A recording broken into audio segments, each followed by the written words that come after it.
Inin kurat sa nga sarayawon, ayon hanlitin yu og samarnon, mga kalagasan ug batanon, hakurat sa naray hakbudayon.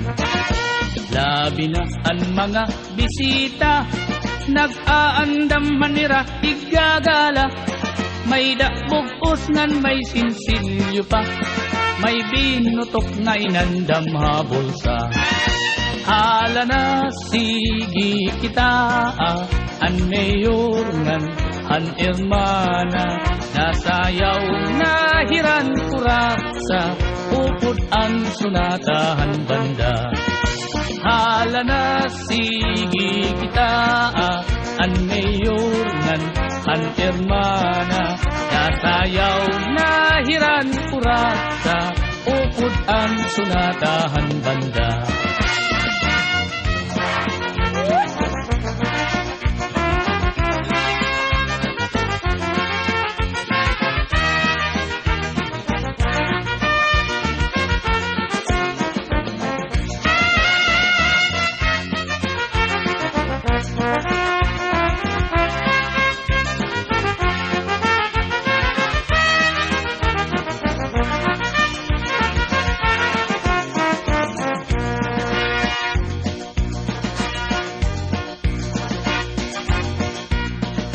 Sikat good labi kun may patron, mga dayo lain-lain nga nawong, an kadam-an na at tuhaplasa, nag-aarig hinpagkuratsa.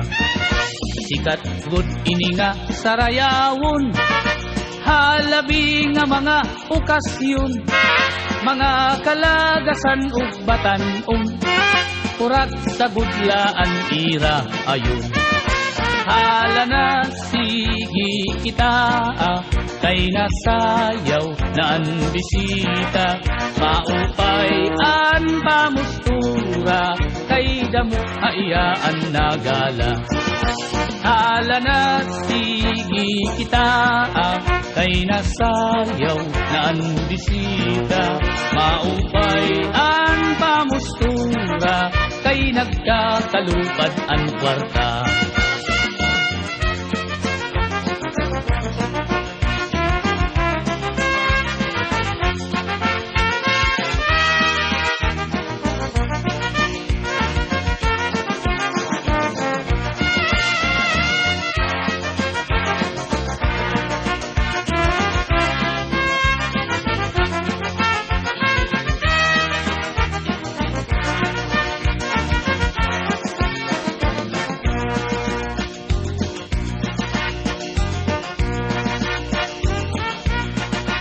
May da bisita nga lagas na, kun nalakat nagtuturutumba, pero nan mimiling pahindaraga, nga iya ig-aadukin kuratsa.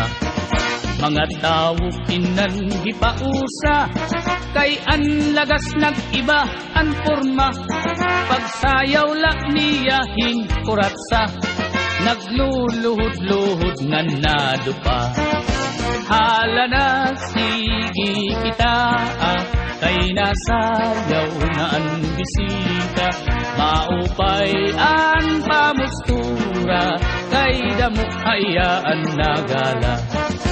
Hala na sigi kita, kay nasayaw na ang bisita, maupay ang pamustura, kay nagkakalupad ang kwarta.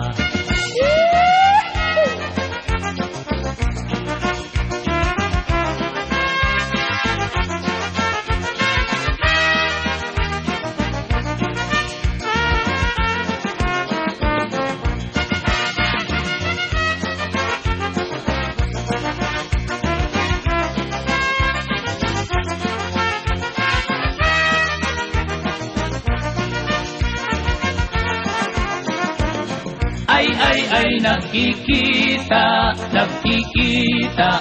An banungan, an kugita, makapyuton.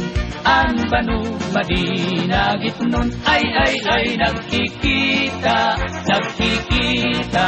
An banungan, an kugita, makapyuton. An banu madinagit nun.